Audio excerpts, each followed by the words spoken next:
Welcome everyone. My name is Anugia from grade 7A of OWIS Punggol. And my name is Annabelle from grade 7C of OWIS Punggol. It is our joy to be your host for this episode of OWIS News Network, where we will tell you exciting news from the OWIS campuses of Singapore.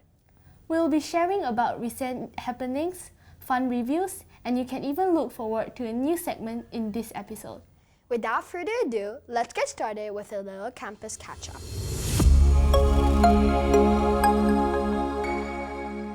For the last campus catch-up of 2024, there are tons to cover. In OWIS Nanyang, for our IBDP batch, we held a Theory of Knowledge, TOK, Human Library. 3 of our alumni graciously shared tips and tricks on how to navigate the various aspects of writing the TOK essay. They shared personal motivations and challenges faced. Let's hear it from our TOK coordinator, Mr. Gallo.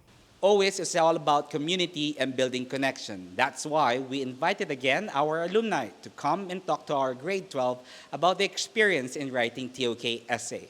In this way, they are inspired to continue what we do best, which is collaborating and understanding each other. We also celebrated Kindness Week in OWIS Nanyang. It was a whole week of fun and educational activities ranging from Odd Socks Day, Letters of Kindness, and ending it with, of course, our primary and secondary assembly. This Kindness Week was a little bit more special for us as we are working on becoming a Kindness certified school.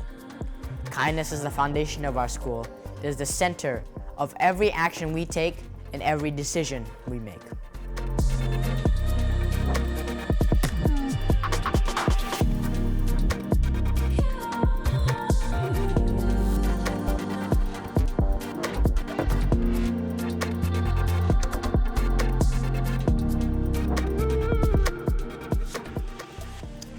Over in OWIS Punggol, we had the honor of hosting best-selling author and historian Mr. William Dalrymple as part of GSG Leadership Lecture Series. Our students panelists engaged Mr. Dalrymple in a thought-provoking discussion about leadership, how the future will impact history, the process of book writing, and many more. This lecture is part of OWIS's ongoing commitment to nurturing global leaders. Following that, we celebrated One with the World in OWIS Punggol. It is a celebration of our diversities and cultures. It was an eventful week of activities, performances, and our flag parade. All of us definitely went home learning something new about each other. Last but definitely not the least, both campuses celebrated Christmas with lots of cheer, assemblies, and lunchtime recitals. From melodious vocals to engaging improv, it was a treat for all. And to celebrate our achievements, stay tuned for One World Wonders next. From the 26th to the 28th of November, OWIS Nanyang got the chance to experience the classic Shakespearean comedy, A Midsummer Night's Dream.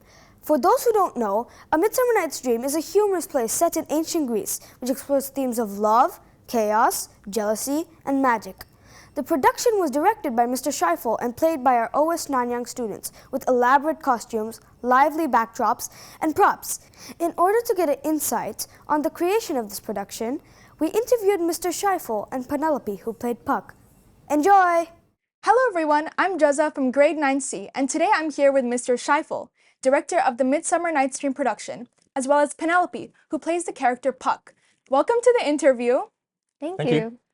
So, first of all, a question for Mr. Scheifel. How do you think this production compares to the original Shakespeare play? Did you want to stay true to the initial script, or did you want to add something new and fresh to it?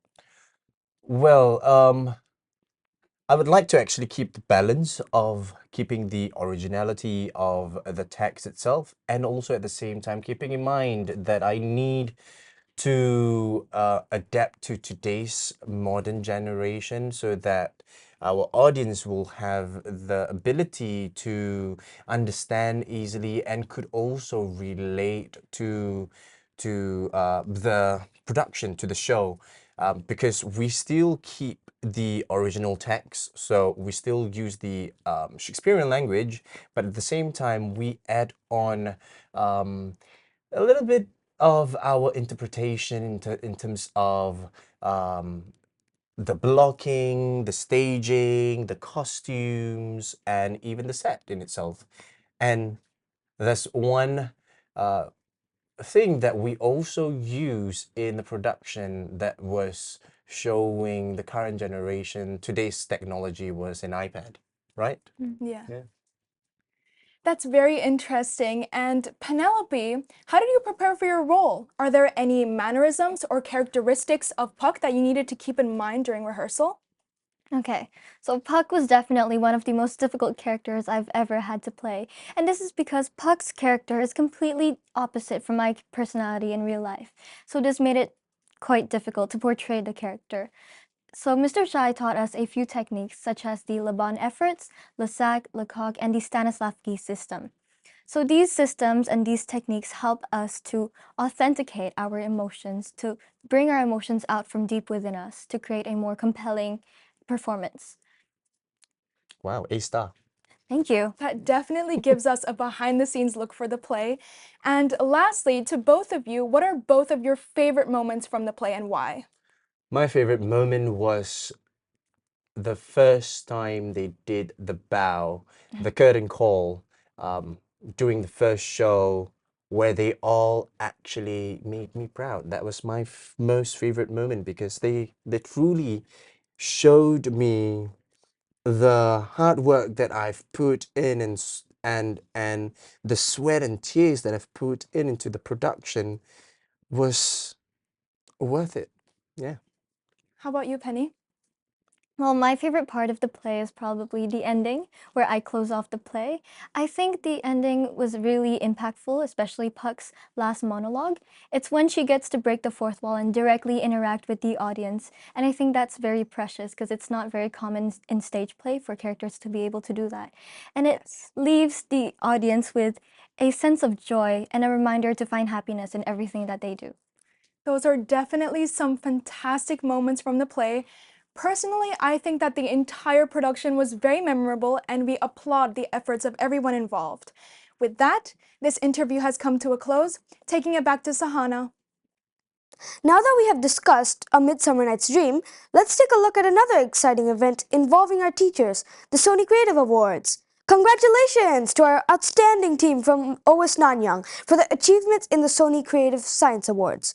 The Sony Creative Science Awards is Singapore's largest national toy making competition for primary school students, organized by Science Centre Singapore and Sony, with support from the Ministry of Education. Each year, thousands of students unleash their creativity while exploring science through hands-on play. Our teachers, Mrs. Rima and Mrs. Shibi, were awarded the Blue Ribbon Award, and Miss Kayatiri was awarded the Diamond Award. This award was given for the support they provided to the students who created handmade toys that earned recognition from the Singapore Science Centre and the Ministry of Education. This is also OWIS's first participation in such a competition, and we look forward to more. And next, introducing a new segment, OWIS Steam Engine.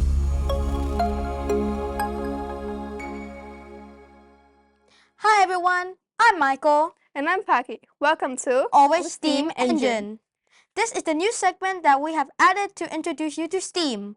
Do you know what it is? We will explain. It is an inclusive approach to education, which is short for science, technology, engineering, art, and mathematics. At Always, STEAM isn't just a buzzword. It is the collaboration of 5 topics.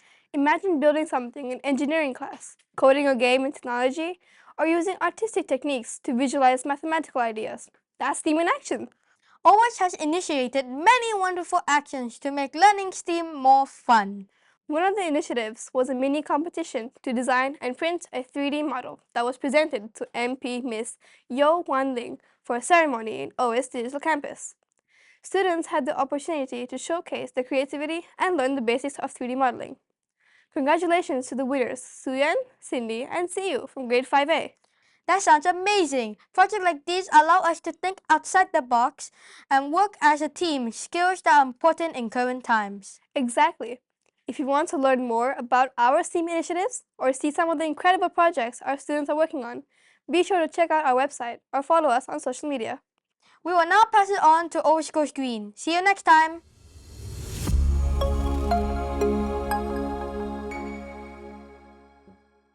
Here in OWIS, sustainability is more than a value. It is a huge part of our school life.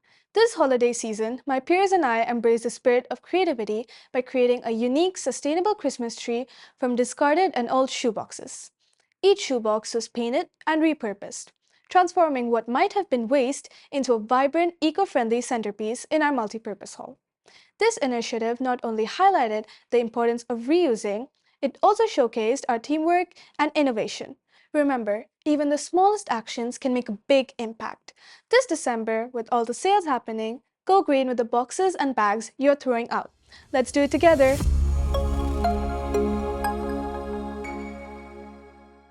Hey friends, welcome back to your favorite segment, Opinion Opera. In today's segment, we will be talking about an exciting play that the upper secondary students attended. This past month, grade 9 and 10 IGCSE history students got the opportunity to venture to the Center Stage School of the Arts and watch the play titled Private Peaceful. Private Peaceful is a historical fiction that takes place in England. The story follows two brothers, Tomo and Charlie Peaceful, and their family.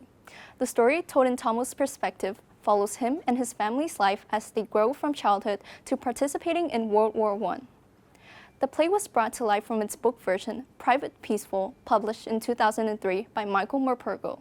The novel tackles topics like the loss of childhood friends and brotherhood in a way that is immersive and relatable to young adults. You might be thinking, since the Private Peaceful play was adapted from the book, would there be any differences in how the story is conveyed? Contrary to popular belief, the play is no different from its book form, and those who want to watch the play will have no problem with following the story without reading the book. Though the play has ended its run, the book remains a treasure trove of emotion and adventure, ready for you to explore. What are you waiting for? Pick up a copy today. And with this, we come to the end of our episode. Stay tuned for our next episode where we'll be sharing more updates and bring you the latest news.